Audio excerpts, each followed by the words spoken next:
The Drama of the Gifted Child. The Search for the True Self.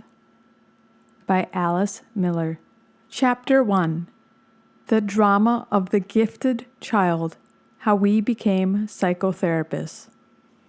Experience has taught us that we have only one enduring weapon in our struggle against mental illness: the emotional discovery of the truth about the unique history of our childhood. Is it possible, then, to free ourselves altogether from illusions? History demonstrates that they sneak in everywhere, that every life is full of them, perhaps because the truth often seems unbearable to us. And yet the truth is so essential that its loss exacts a heavy toll in the form of grave illness. In order to become whole, we must try, in a long process, to discover our own personal truth, a truth that may cause pain before giving us a new sphere of freedom.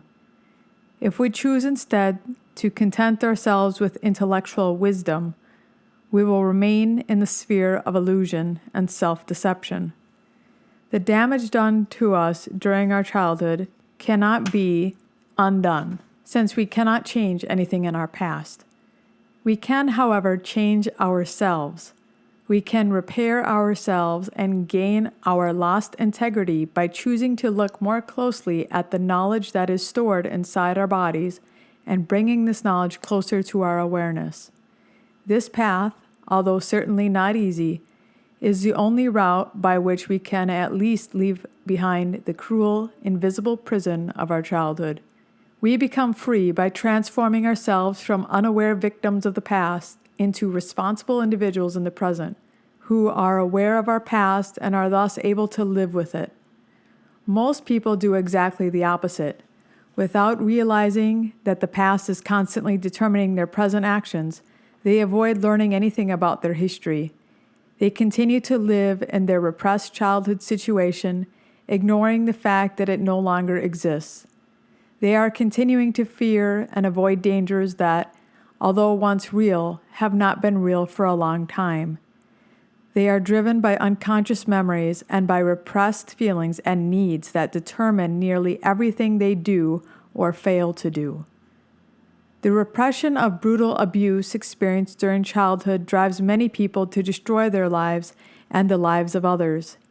In an unconscious thirst for revenge, they may engage in acts of violence, burning homes and businesses, and physically attacking other people, using this destruction to hide the truth from themselves and avoid feeling the despair of the tormented child they once were. Such acts are often done in the name of patriotism or religious beliefs.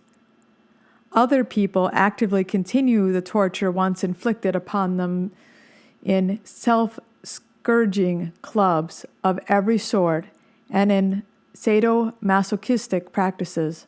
They think of such activities as liberation.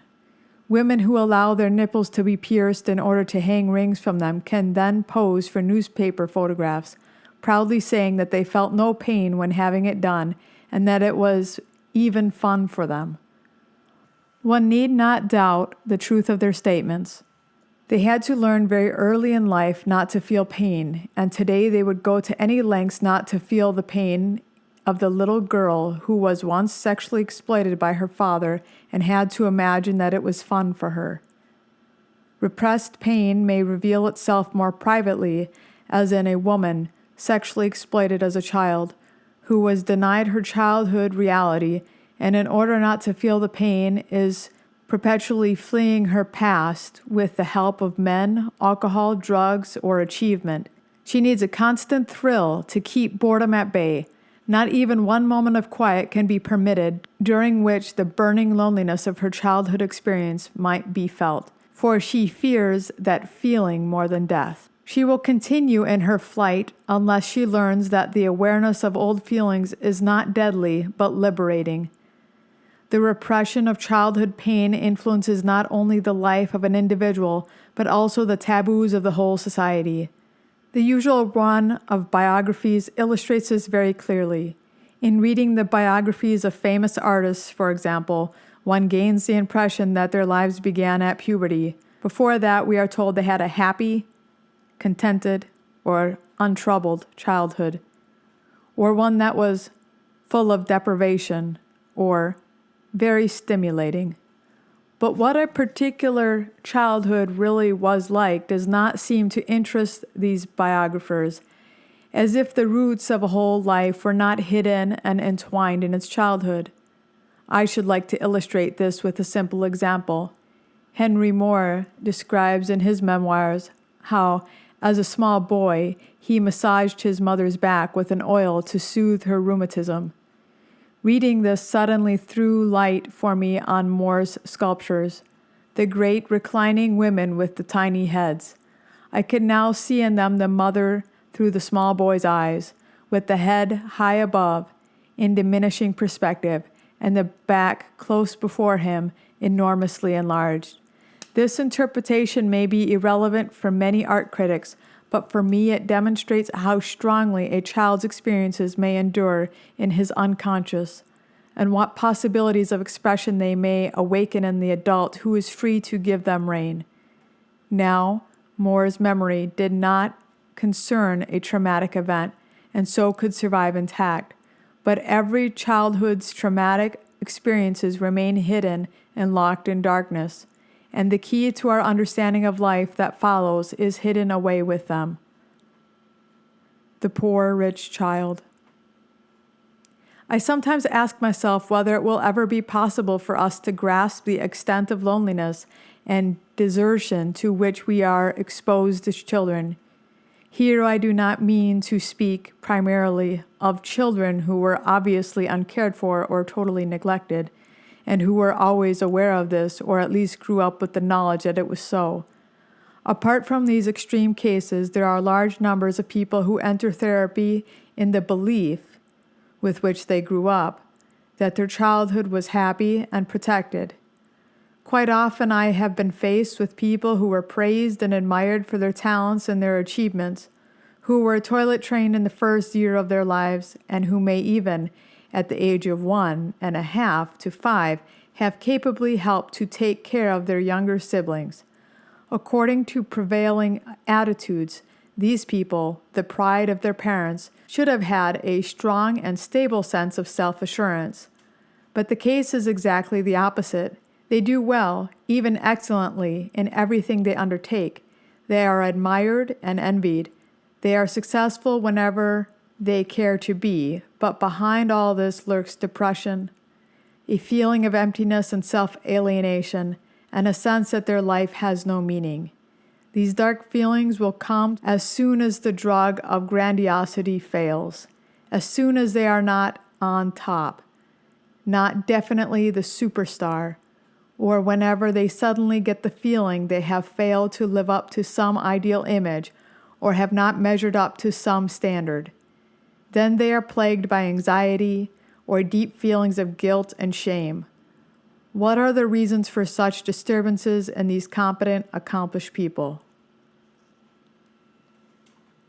In the very first interview, they will let the listener know that they have had understanding parents, or at least one such, and if they are aware of having been misunderstood as children. They feel that the fault lay with them and with their inability to express themselves appropriately. They recount their earliest memories without any sympathy for the child they once were. And this is the most striking, as these patients not only have a pronounced introspective ability, but seem, to some degree, to be able to empathize with other people.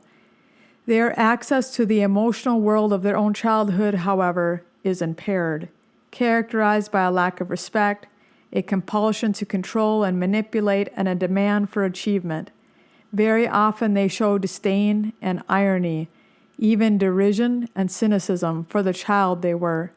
In general, there is a complete absence of real emotional understanding or serious appreciation of their own childhood vicissitudes, and no conception of their true needs beyond the desire for achievement. The repression of their real history has been so complete that their illusion of a good childhood can be maintained with ease.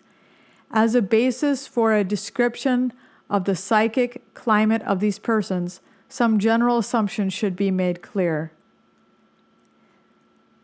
The child has a primary need from the very beginning of her life to be regarded and respected as the person she really is at any given time.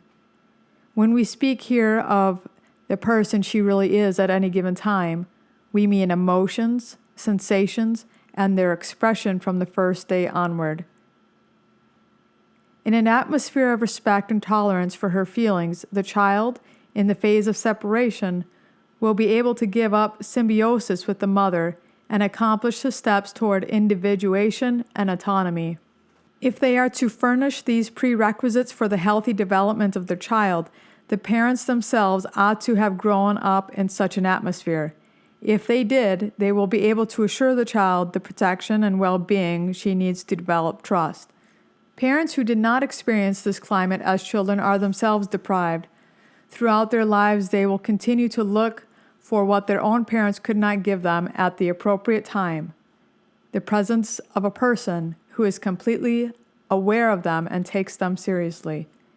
This search, of course, can never fully succeed, since it relates to a situation that belongs to the past, namely to the time right after birth and during early childhood. A person with this unsatisfied and unconscious, because repressed, need will nevertheless be compelled to attempt its gratification through substitute means, as long as she ignores her repressed life history. The most efficacious objects for substitute gratification are a parent's own children. The newborn baby or small child is completely dependent on his parents, and since their caring is essential for his existence, he does all he can to avoid losing them. From the very first day onward, he will muster all his resources to this end, like a small plant that turns toward the sun in order to survive. In my work with people in the helping professions, I have often been confronted with childhood history that seems significant to me. There was a mother who at the core was emotionally insecure and who depended for her equilibrium on her child's behaving a particular way. This mother was able to hide her insecurity from her child and from everyone else behind a hard, authoritarian, even totalitarian facade. By mother, I here refer to the person closest to the child during the first years of life. This need not be the biological mother or even a woman. In the course of the past 20 years, many fathers have assumed this mothering function. The child had an amazing ability to perceive and respond intuitively, that is, unconsciously, to this need of the mother, or of both parents, for him to take on the role that had unconsciously been assigned to him. This role secured love for the child, that is, his parents' exploitation. He could sense that he was needed, and this guaranteed him a measure of existential security. This ability is then extended and perfected.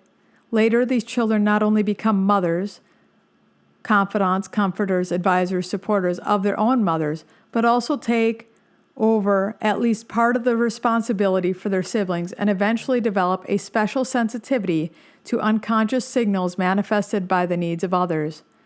No wonder they often choose to become psychotherapists later on. Who else, without this previous history, would muster sufficient interest to spend the whole day trying to discover what is happening in other people's unconscious?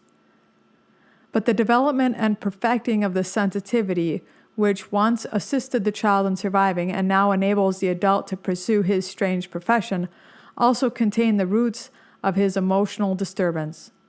As long as the therapist is not aware of his repression, it can compel him to use his patients who depend on him to meet his unmet needs with substitutes.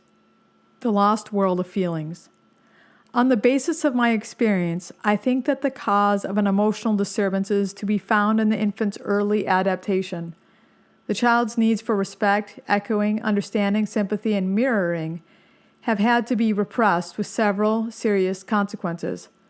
One such consequence is the person's inability to experience consciously certain feelings of his own, such as jealousy, envy, anger, loneliness, helplessness, or anxiety, either in childhood or later on in adulthood. This is all the more tragic in that we are concerned here with lively people who are often capable of deep feelings.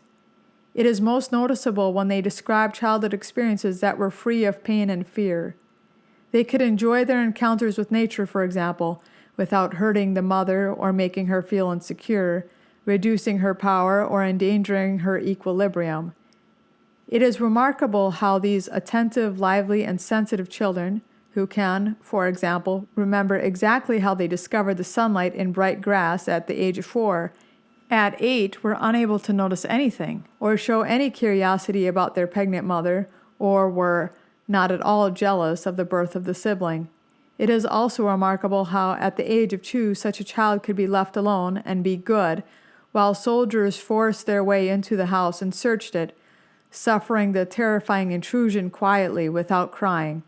These people have all developed the art of not experiencing feelings, for a child can experience her feelings only when there is somebody there who accepts her fully, understands her, and supports her. If that person is missing, if the child must risk losing the mother's love or the love of her substitute in order to feel, then she will repress her emotions. She cannot even experience them secretly, just for herself. She will fail to experience them at all. But they will nevertheless stay in her body, in her cells, stored up as information that can be triggered by a later event. Throughout their later life, these people will have to deal with situations in which these rudimentary feelings may awaken, but without the original connection ever becoming clear. The connection can be deciphered only when the intense emotions have been experienced in therapy and successfully linked with their original situation. Take, for example, the feeling of abandonment. Not that of the adult who feels lonely and therefore turns to alcohol or drugs, goes to the movies, visits friends, or makes unnecessary telephone calls in order to bridge the gap somehow.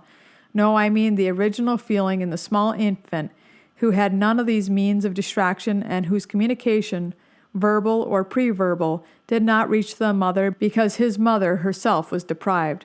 For her part, she was dependent on a specific echo from the child that was essential to her, for she herself was a child in search of a person who could be available to her. However paradoxical this may seem, a child is at the mother's disposal. The mother can feel herself the center of attention, for her child's eyes follow her everywhere. A child cannot run away from her as her own mother once did. A child can be brought up so that it becomes what she wants it to be. A child can be made to show respect. She can impose her own feelings on him, see herself mirrored in his love and admiration, and feel strong in his presence. But when he becomes too much, she can abandon that child to a stranger or to solitary confinement in another room. When a woman has had to repress all these needs in relation to her own mother, they will arise from the depth of her unconscious and seek gratification through her own child, however well educated she may be. The child feels this clearly and very soon forgoes the expression of his own distress. Later, when these feelings of being deserted begin to emerge in the therapy of the adult, they are accompanied by intense pain and despair. It is clear that these people could not have survived so much pain as children. That would have been possible only in an empathetic, attentive environment, which was lacking. Thus, all feelings had to be warded off, but to say that they were absent would be a denial of the empirical evidence. Several mechanisms can be recognized in the defense against early feelings of abandonment. In addition to simple denial, we usually find the exhausting struggle to fulfill the old, repressed, and by now often perverted needs with the help of symbols. Cults, sexual perversions, groups of all kinds, alcohol, and drugs. Intellectualization is a very commonly encountered one as well, since it is a defense mechanism of great power. It can have disastrous results, however, when the mind ignores the vital messages of the body. All these defense mechanisms are accompanied by repression of the original situation and the emotions belonging to it. Accommodation to parental needs often, but not always, leads to the as-if personality. This person develops in such a way that he reveals only what is expected of him and fuses so completely with what he reveals that one could scarcely guess how much more there is to him behind this false self. He cannot develop and differentiate his true self because he is unable to live it. Understandably, this person will complain of a sense of emptiness, futility, homelessness, for the emptiness is real. A process of emptying, impoverishment, and crippling of his potential actually took place. The integrity of the child was injured when all that was alive and spontaneous in him was cut off. In childhood, these patients have often had dreams in which they experienced themselves at least partly dead. A young woman, Lisa, reported a recurrent dream. My younger siblings are standing on a bridge and throw a box into the river. I know that I am lying in it, dead, and yet I hear my heart beating. At this moment, I always wake. This dream combined her unconscious rage towards her younger siblings, for whom Lisa always had to be a loving, caring mother, with killing her own feelings, wishes, and demands. A young man, Bob, dreamed, I see a green meadow on which there is a white coffin. I am afraid that my mother is in it, but I open the lid, and luckily, it is not my mother, but me.